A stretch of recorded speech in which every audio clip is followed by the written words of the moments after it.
मुमकिन है कि रावलपिंडी में इंक्रोचमेंट हो और मैं कहूं कि इसका जिम्मेदार मैं नहीं। फिर कुछ शर्म कुछ हया याद करवाई कि आप एक तरफ कह रहे हैं कि निज़ाम गंदा है और दूसरी तरफ 40 साल से आप इसी निज़ाम का हिस्सा हैं, आप इसी निज़ाम को गालियां दे रहे हैं। अच्छा, वैसे ये वही बात है ना जो मैंने गुज़िश्ता व्लॉग में ख्वाजा आसिफ की एक्स पोस्ट पर कही थी कि भाई ये कैसे मुमकिन हो सकता है कि आपके शहर में आपकी बिल्कुल नाक के नीचे दिहाइयों से कोई काम आपकी मर्ज़ी के ख़िलाफ़ हो रहा हो और आप ख़ुद को बड़ा मासूम साबित करें।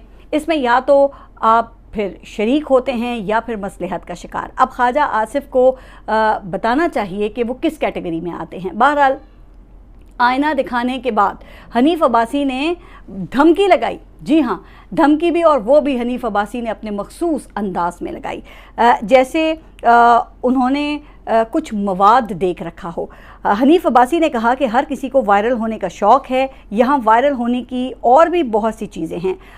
खुदा का खौफ करें कहीं वो वायरल ना हो जाए, अगर कहीं वो वायरल हो गई तो पूरी वायरल हो जाएंगी। अब पता नहीं यहाँ पे उनकी क्या मुराद है, लेकिन जो भी मुराद है उसे पूरी की पूरी वायरल करने की तनबीह है। जाहिर है कि धमकी के पीछे फिर कोई ना कोई तो डिमांड होती है। अब ख्वाजा आसिफ से डिमांड की कि वो अपने बुग़्ज़, अपनी अना और अपने आधा किलो गोश्त की खातिर पूरी भैंस को ज़िबा करने की कोशिश ना करें, वज़ीर आज़म और वज़ीर आला को डिसक्रेडिट ना करें। यहाँ तक कि जब अपना दिल ही साफ़ ना हो तो ठेकेदारों की फिर क्या मजाल कि वो कोई गड़बड़ करें। अब यहाँ पर 3 बातें सामने आई हैं, एक बुग़्ज़, दूसरी अना और तीसरा अपना आधा किलो गोश्त। यानी कि ख्वाजा आसिफ ज़ाती मफाद के लिए ये सब कुछ कर रहे हैं। इसके बाद फिर हनीफ अब्बासी ने तो भाई इंतहा ही कर दी। उन्होंने ये कहा कि अगर किसी को निज़ाम इतना ही गंदा लगता है, हम लोग इतने ही बुरे लगते हैं और यही कुछ कहना है तो फिर इस्तीफ़ा देके काबीना से अलग हो जाएं, यानी कि इस्तीफ़ा दो और सीधे घर जाओ। अच्छा, मैं सोच रही थी कि इसे मकाफ़ात अमल कहूँ कि यही ख्वाजा आसिफ दूसरों की तौहीन करने में पेश रहते थे और आज ख़ुद वो इसका निशाना बन गए हैं। अब आप ख़ुद सोचें कि हनीफ अब्बासी के लेवल का लीडर अपने से कई गुना सीनियर ख्वाजा आसिफ को ऐसी बात क्या बग़ैर किसी सपोर्ट के कह सकता है? तो इसका मतलब ये है कि उन्हें फिर रावलपिंडी और इस्लामाबाद दोनों की तायद हासिल थी। अब बॉल वो ख्वाजा आसिफ के कोर्ट में है कि क्या वो इस्तीफ़ा देंगे या अपने जैसे फॉर्म 47 के हामिल जूनियर कुलीग की बातों को किस्मत का लिखा समझकर वो पी जाएंगे। खैर, जो भी होना है, ख्वाजा आसिफ के लिए वाज़े पैगाम ये है कि पांडे जी पछताओगे, वही चने की खाओगे। अच्छा, अब आते हैं अपनी अगली स्टोरी की तरफ। पंजाब में सैलाब की सूरत हाल वो बदस्तूर तशवीशनाक है। अब तो वज़ीर आला ने भी उसे सुपर फ्लड कहना शुरू कर दिया है। सैलाबी रेले जनूबी पंजाब में इस वक्त तबाही मचा रहे हैं, जहां चनाब, सतलज, रावी के बहाव में मज़ीद तेज़ी आ गई है क्योंकि इन दरियाओं की कैचमेंट एरियाज़ में शदीद बारिशों के स्पेल्स जारी हैं। सूबे में डूबने वाले देहातों की तादाद 3,500 तक पहुंच गई है। सरकारी आदाद शुमार के मुताबिक 25 से 30 लाख लोग जो हैं वो मुतासर हो चुके हैं और जिनके लिए 400 के लगभग रिलीफ कैंप्स काम कर रहे हैं। तो इससे फिर अब आप इस बात का बखूबी अंदाज़ा लगा सकते हैं कि इन रिलीफ कैंप्स के ज़रिए हुकूमत कितने लोगों को केटर कर रही होगी। अब ख़बरें ये आ रही हैं कि इस वक्त बड़ी तादाद में लोग खुले आसमान तले बेयारो मददगार पड़े हुए हैं, उनकी फसलें तबाह हो चुकी हैं, मवेशियों का चारा तक दस्तयाब नहीं है। लेकिन सूबाई वज़ीर बिलाल यासीन जहाँ पे जाते हैं वो मुतासरीन से एक ही सवाल पूछते हैं कि जो बिरयानी आपको मिली है क्या उसमें बोटी थी? अब इस पर तो फिर इतना ही कहा जा सकता है ना कि मौसूफ को काबीना में शामिल करते वक्त पता नहीं फिर क्या सोच कार फरमा थी। शायद वो समझते हों कि जिस तरह बिरयानी की प्लेट से वो जलसागाह को भरा जा सकता है, इसी तरह रिलीफ कैंप में भी वही रौनक लगाई जा सकती है। या हो सकता है कि हनीफ अब्बासी के मुताबिक वो भी वायरल होने की तरकीब आजमा रहे हों। लेकिन जनाब, वुज़रा का यहाँ पे क्या हाल बयान करें जब सूबे की चीफ एग्जीक्यूटिव की तमाम तर तवज्जो वायरल आइटम्स पर लगी हुई है। अब ये अलग बात है कि उसके फिर असरात उल्टे भी पड़ जाते हैं, लेकिन कुछ लोगों का ये मानना भी है कि जी पब्लिसिटी तो पब्लिसिटी होती है, अच्छी हो या बुरी, मगर जनाब आज का पाकिस्तान 1992 का पाकिस्तान नहीं है। मुझे याद है कि जब पीटीवी पर मियां मोहम्मद नवाज शरीफ को सैलाब से मुतासरा कच्चे मकानों पे वो गारा लगाते हुए दिखाया जाता था, जिससे फिर उनको अवाम के दुख दर्द का साथी और मसीहा बनाकर पेश किया जाता था। भले ग्राउंड पे कोई काम हो या ना हो, लेकिन अब वक्त बदल चुका है। आज जनाब डिजिटल टेक्नोलॉजी का दौर है, जहां वज़ीर आला का काम रेस्क्यू बूट्स में मौजूद सहूलियात की इंस्पेक्शन करना नहीं और ना ही उनकी ज़िम्मेदारी में मुतासरीन को ख़ुद जाके रेस्क्यू करना शामिल है, बल्कि वज़ीर आला का काम तो सिचुएशन रूम में बैठ कर पूरे सूबे पर नज़र रखना है, जहाँ जदीद तरीन ड्रोन टेक्नोलॉजी की मदद से हर मुतासिला ज़िले, हर मुतासरा देहात की लाइव फीड आ रही हो, जिसके मुताबिक फिर जो मकामी इंतज़ामिया और वसाइल को ज़ाहिर है कि मोबिलाइज़ किया जाए, लेकिन उसके बजाय अगर वो पूरे लाओ लश्कर के साथ फ़ोटो ऑप्स करवाने फील्ड में जाएंगी तो इंतज़ामिया की तवज्जो तो फिर इवेंट मैनेजमेंट पे लगी रहेगी ना। ऊपर से माशाल्लाह फिर हमारी ब्यूरोक्रेसी सोने पे सुहागा, एक से बढ़कर एक खुशामदी। ज़ाहिर है कि तरक्की का मयार खुशामद और वफ़ादारी ही तो यहाँ रह गया है। तो इन हालात में क्या फिर आप खाक सैलाब मुतासरीन की मदद करेंगे? अगर कुछ जगहों पर ड्रोन टेक्नोलॉजी की मदद से मुतासरीन को ट्रेस एंड ट्रैक किया जा सकता है, तो सब जगहों पे फिर ऐसा क्यों नहीं हो सकता? इसके लिए फिर शो ऑफ करने के बजाय टेक्नोलॉजी के इस्तेमाल से साइंसी बुनियादों पर rescue and relief operation design करने की ज़रूरत है ना। लेकिन ना तो ऐसा हो रहा है और ना ही आइंदा इसका इम्कान है। क्यों?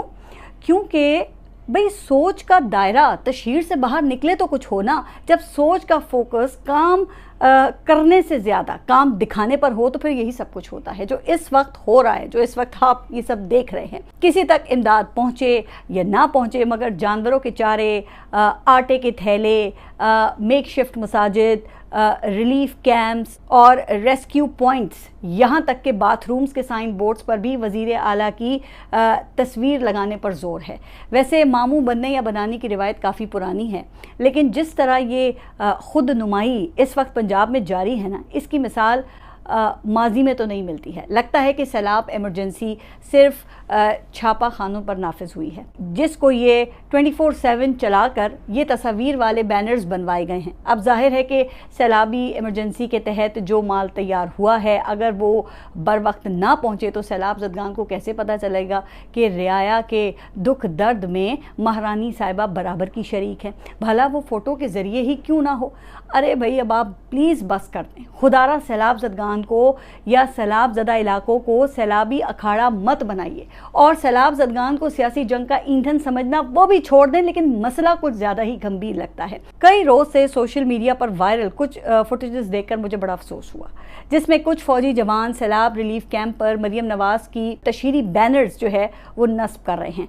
क्या आर्टिकल 245 के तहत सिविल इंतज़ामिया की मदद के लिए फ़ौज को इसलिए बुलाया गया था कि वो वज़ीर आला पंजाब के बैनर्स लगाएं? क्या सिविल इंतज़ामिया उनसे ये मदद ले रही है? ये आम आदमी के सवालात हैं जनाब, इसको इग्नोर नहीं करना चाहिए। अगर कौमी इदारों को सियासी मकासद के लिए इस्तेमाल करेंगे आप, तो इदारे और आवाम के दरमियान मज़ीद गलत फहमियाँ जन्म लेंगी। इस तरह के ऑप्टिक्स से आजकल के डिजिटल दौर में हकीकत नहीं छुपाई जा सकती ना। ऐसी तशहीर पर ना तो मुल्क के अंदर और ना ही मुल्क के बाहर कोई अच्छा तासुर जा रहा है। मुझे याद है कि इसी साल फरवरी में हुकूमत पंजाब ने 60 सफ़ात पर मुश्तमिल एक इश्तहारी किताब शाया की थी, जिसमें मरियम नवाज़ की 170 तस्वीर शामिल थी।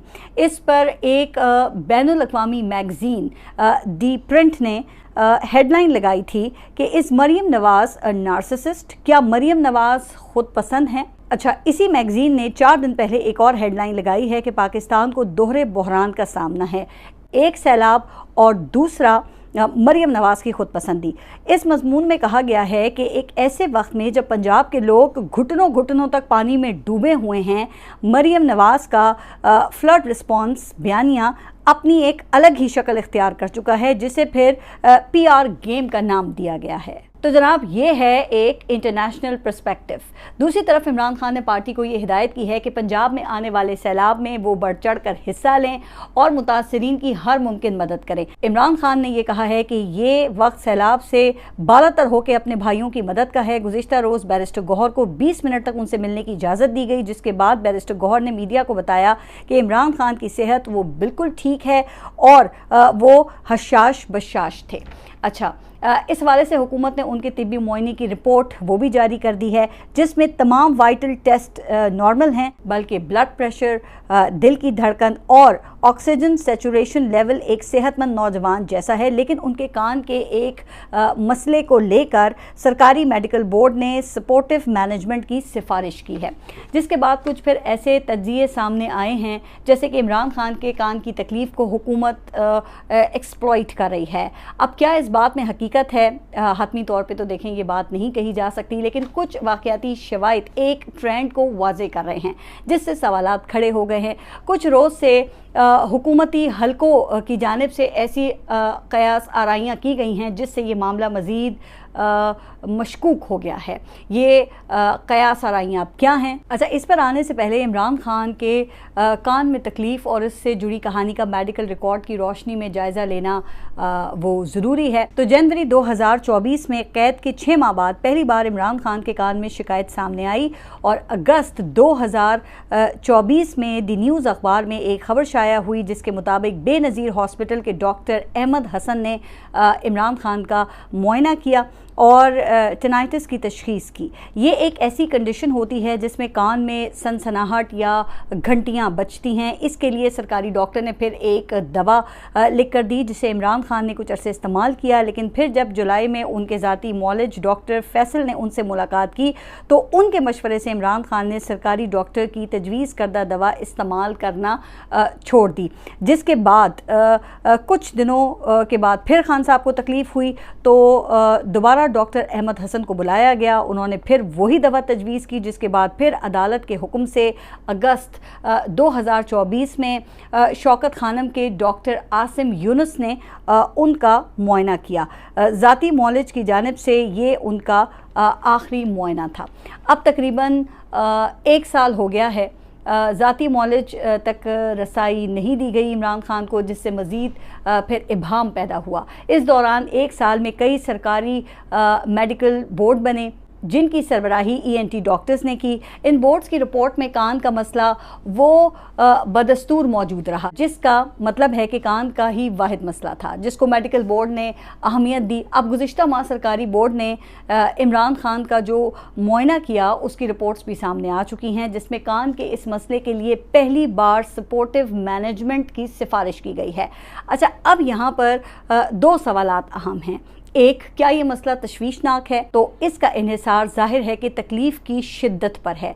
सपोर्टिव मैनेजमेंट की सिफारिश से तो फिर यही पता चलता है कि मेडिसिन से ये शिकायत दूर नहीं हुई है। अच्छा, फिर दूसरा अहम सवाल ये कि मेडिसिन से ये मसला हल क्यों नहीं हुआ। ये वो सवाल है जिसको लेकर हुकूमत की नीयत पर सवाल उठाए गए हैं, क्योंकि ये टिनाइटिस के इलाज के लिए ऐसी तन्हाई जिसमें पिन ड्रॉप साइलेंस हो या बहुत ज़्यादा शोर, दोनों सूरतें नुकसानदेह होती हैं। मर्ज़ फिर बढ़ जाता है और जिसके नतीजे में फिर नफ्सियाती मसाइल जैसे कि डिप्रेशन, नींद की कमी, फोकस और याददाश्त पर असर पड़ता है। अच्छा, अब ऐसी सूरत में आम तौर पे डॉक्टर्स माहौल और लाइफस्टाइल तब्दील करने का मशवरा देते हैं। साउंड थेरेपी और ऐसी टेक्निक्स जो हैं वो इस्तेमाल की जाती हैं जिससे थॉट जो पैटर्न है वो तब्दील हो सके। अच्छा, अब हुकूमत के ऊपर ये इल्ज़ाम लग रहा है कि उसने ये जानते बूझते इमरान खान को कैद तन्हाई में रखा, यहाँ तक कि ड्यूटी पर मामूर एहलकारों को भी इमरान खान से बात करने की इजाज़त नहीं दी गई। किताबें रोक दी गई, मुलाकातों के ऊपर पाबंदी थी। ये तमाम वो इक़दाम थे जिससे मुबैना तौर पर इमरान खान के कान की तकलीफ़ में इजाफा हुआ, जिसका मकसद उन्हें टॉर्चर करना था। अब जाकर सरकारी डॉक्टर्स ने ये सपोर्टिव मैनेजमेंट की सिफारिश की है, जिसका मतलब ये है कि सरकारी डॉक्टर्स ने भी इमरान खान को दिए गए माहौल में तब्दीली की सिफारिश की है। अगरचे रिपोर्ट में डॉक्टर्स ने एग्जैक्ट ये नहीं लिखा है कि किस किस्म की सपोर्टिव मैनेजमेंट की ज़रूरत है, लेकिन इस बुनियाद पर हुकूमत के करीब समझे जाने वाले कुछ तज्ज़ियाकारों की जानिब से ये सारी बातें सामने आई हैं कि इमरान खान को जेल से मुंतकिल किया जा सकता है। लेकिन साथ साथ वो ये भी कह रहे हैं कि जेल से मुंतकली का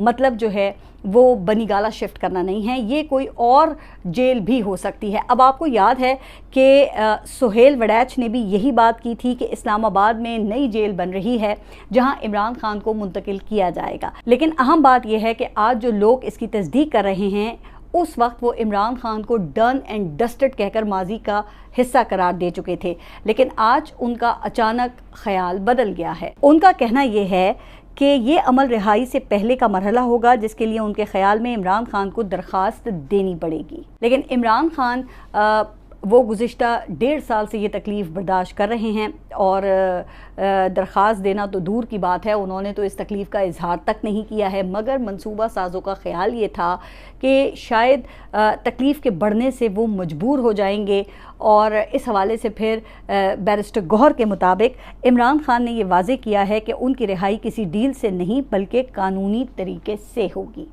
अच्छा, अब यहाँ दिलचस्प बात यह है कि गुज़िश्ता रोज़ ही अली अमीन गंडापुर ने भी एक बयान दिया है और उन्होंने ये कहा कि इमरान खान की रिहाई में 2 बड़ी रुकावटें हैं। पहली रुकावट यह है कि मुल्क में आईन व कानून की अमलदारी नहीं है और दूसरी रुकावट इस्टेब्लिशमेंट के साथ जारी मसला है जो कि इमरान खान ने खुद हल करना है।